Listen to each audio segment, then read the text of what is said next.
Hello दोस्तों, आप सुन रहे हैं डेविल्स डार्क प्रिंसेस का एपिसोड 18। मृदुल ब्लू डायमंड पैलेस के अपने कमरे में खड़ा था और बालकनी में सिगरेट की कश ले रहा था। अचानक उसके दिमाग में कुछ आया, जो सोच मृदुल ने डेविड को कॉल कर दिया। कॉल के उठते ही मृदुल ने कुछ कहा, जिस पर डेविड बोला, काम हो जाएगा सर। ये सुन मृदुल ने कॉल काट दिया। कॉल काट मृदुल ने खुद से ही कहा, अगर जो मैं सोच रहा हूँ वो सच है तो तुम्हें मुझसे कोई नहीं बचा सकता, मिस चित्रा। इतना बोल मृदुल सर्द नजरों से सामने देखने लगा। वही प्रत्युष के फार्म हाउस में काफी देर तक रोने के बाद मृगांशी खुद को संभाल कर खड़ी होती है। उसके दिमाग में इस वक्त प्रत्युष की वो भयानक बातें और उसकी हरकतें चल रही थी। ना चाहते हुए भी प्रत्युष ने मृगांशी के मन में अपना खौफ पैदा कर दिया था। मृगांशी को उस कमरे में घुटन हो रही थी, जिस वजह से वो कमरे से निकल नीचे जाने लगी। ये फार्म हाउस काफी बड़ा था, जिस वजह से नीचे तक आने में भी मृगांशी को 10 मिनट से भी ज्यादा टाइम लग गया। नीचे आकर मृगांशी पूरे हॉल को देखने लगी। पूरे हॉल में अंधेरा था। कुछ सोच मृगांशी बाहर की तरफ चली गई। वही प्रत्युष के कमरे में प्रत्युष अपनी सर्द नजरों से उस रुमाल को देख रहा था। तभी बालकनी से ठंडी ठंडी हवाएं अंदर आने लगी, जो प्रत्युष के बदन की गर्मी को हल्का हल्का ठंडा कर रही थी। उन हवाओं से सामने दीवार पर लगे कर्टन्स उड़ने लगे। उन्हें उड़ता देख प्रत्युष उस दीवार की तरफ बढ़ गया। वहां पहुंच प्रत्युष ने उन कर्टन्स को एक साइड कर दिया। कर्टन साइड होते ही प्रत्युष के सामने बहुत सारे तस्वीर दिखने लगे। ये तस्वीरें पेंटिंग्स थी, जो प्रत्युष ने खुद अपने हाथों से बनाई थी। ये तस्वीरें किसी और की नहीं बल्कि उस हिरन के टैटू वाली लड़की की थी। इन सारी तस्वीरों में उस लड़की की पीठ दिख रही थी। प्रत्युष एक्सप्रेशन लेस चेहरे से सामने टिंगे तस्वीरों को देख रहा था। उन्हें देखते हुए ही प्रत्युष धीरे से बुदबुदाया, आखिर कौन हो तुम? कहाँ हो तुम? सामने क्यों नहीं आती मेरे? मुझे बस तुमसे मेरे एक सवाल का जवाब चाहिए कि तुमने मुझे उस दिन क्यों बचाया था और तुम अचानक गायब कहाँ हो गई? इतना बोल वो अपनी कठोर नजरों से सामने देखने लगा। तभी उसका फोन बज उठा। फोन के रिंग होने से प्रत्युष अपने ख्यालों से बाहर आ गया। उसने फोन उठाकर देखा तो उस पर मृदुल का नाम फ्लैश हो रहा था। जो देख प्रत्युष ने दांत पिसते हुए खुद से कहा, ये कमीना चैन से जीने नहीं देगा। इतना बोल उसने कॉल उठा लिया। कॉल के उठते ही मृदुल की आवाज आई, प्रत्युष, मुझे तुझसे एक जरूरी बात कहनी है। इतना बोल मृदुल प्रत्युष के कुछ बोलने का इंतजार करने लगा। वही मृदुल के इस वक्त फोन करने से प्रत्युष बिल्कुल चिढ़ गया था, जिस वजह से वो इरिटेशन में बोला, क्या है? जल्दी बोल। उसकी इरिटेशन और गुस्से वाली आवाज सुन मृदुल के चेहरे पर शरारती स्माइल आ गई। कुछ सोच मृदुल ने हंसते हुए कहा, ओहो भाई, क्या हुआ? मैंने डिस्टर्ब कर दिया क्या? इतना बोल वो हंसते हुए आगे बोला, अगर तू अपनी सुहाग रात मनाने में बिजी है तो कोई बात नहीं, मैं कल तक इंतजार कर सकता हूँ तेरा। इतना बोल मृदुल प्रत्युष का मजाक उड़ाते हुए हंसने लगा। वही उसकी बात सुन प्रत्युष का चेहरा भयानक हो गया। उसने दांत पिसते हुए मृदुल से कहा, बकवास बंद कर और जो काम है वो बता। और अगर तूने फालतू की बात करने के लिए कॉल किया है तो शायद तू भूल रहा है कि तू किससे बात कर रहा है। अगर मेरा दिमाग खराब किया ना तो जान से मार दूंगा तुझे। इतना बोल प्रत्युष चुप हो गया। वही उसकी बात सुन मृदुल बिल्कुल सीरियस हो गया। उसने प्रत्युष की बातों को इग्नोर कर कहा, बॉस, आपके कॉलेज से डीन का कॉल आया था। इतना बोल मृदुल प्रत्युष के कुछ बोलने का इंतजार करने लगा। वही मृदुल को इतना बोलकर चुप होते देख प्रत्युष को काफी गुस्सा आ रहा था, जिस वजह से उसने गुस्से से कहा, आगे बोलोगे या बस इतना बताने के लिए कॉल किया था? प्रत्युष की इतनी डरावनी आवाज सुन मृदुल धीरे से बोला, प्रत्युष, डीन का कहना है कि कल तेरे कॉलेज में एक फंक्शन है, जिसमें वो चीफ गेस्ट के तौर पर तुझे इनवाइट करना चाहते हैं। वो चाहते हैं कि स्टूडेंट उनके कॉलेज के ओनर और ट्रस्टी से मिले। इतना बोल मृदुल चुप हो गया।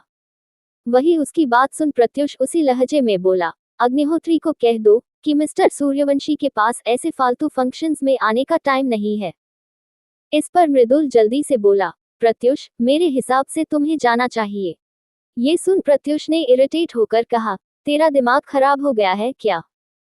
तुझे क्यों लगता है कि मुझे एक कॉलेज के छोटे से फंक्शन में जाना चाहिए। हमारे सारे काम खत्म हो गए हैं क्या? इतम बोल प्रत्युष मृदुल के बोलने का इंतजार करने लगा।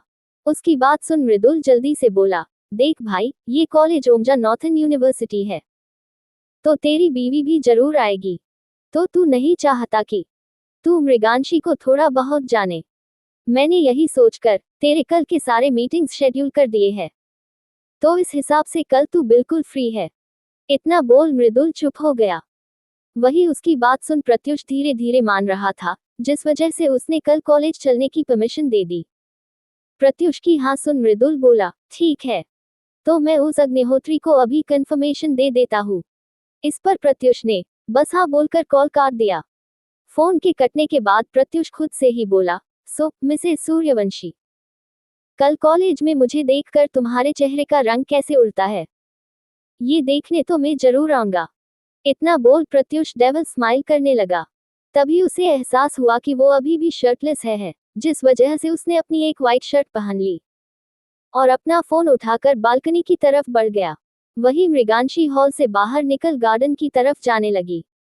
तभी वहां खड़े सारे गार्ड्स मृगांशी को रात के इस पहर बाहर देख थोड़े हैरान थे। लेकिन इस वक्त मृगांशी उनके बॉस की वाइफ थी, जिस वजह से वो मृगांशी से कोई सवाल नहीं कर सकते थे। इसीलिए वो सब अपने काम में ही लगे रहे। पर उन सारे स्पेशल गार्ड्स में से 2 गार्ड्स ऐसे थे जिसकी नजरें बराबर मृगांशी पर टिकी हुई थी। वो दोनों मृगांशी को बार बार ऊपर से नीचे देख रहे थे। वही मृगांशी इन सब से अनजान गार्डन के साइड में बने एक बड़े से स्विमिंग पूल के पास पहुंच गई। गार्डन में इस वक्त भी रंग बिरंगी लाइट्स जल रही थी, जिसके रिफ्लेक्शन से पूल का पानी बेहद खूबसूरत लग रहा था। वो इन्हीं सब में खोकर पूल के आसपास टहल रही थी। इन सब चीजों की वजह से मृगांशी थोड़ी देर पहले की तकलीफ कुछ टाइम के लिए भूल गई थी। वो ये खूबसूरती देखने में इतनी मग्न थी कि उसे ये पता ही नहीं चला कि 2 जोड़ी आंखें उसे कब से देख रही थी।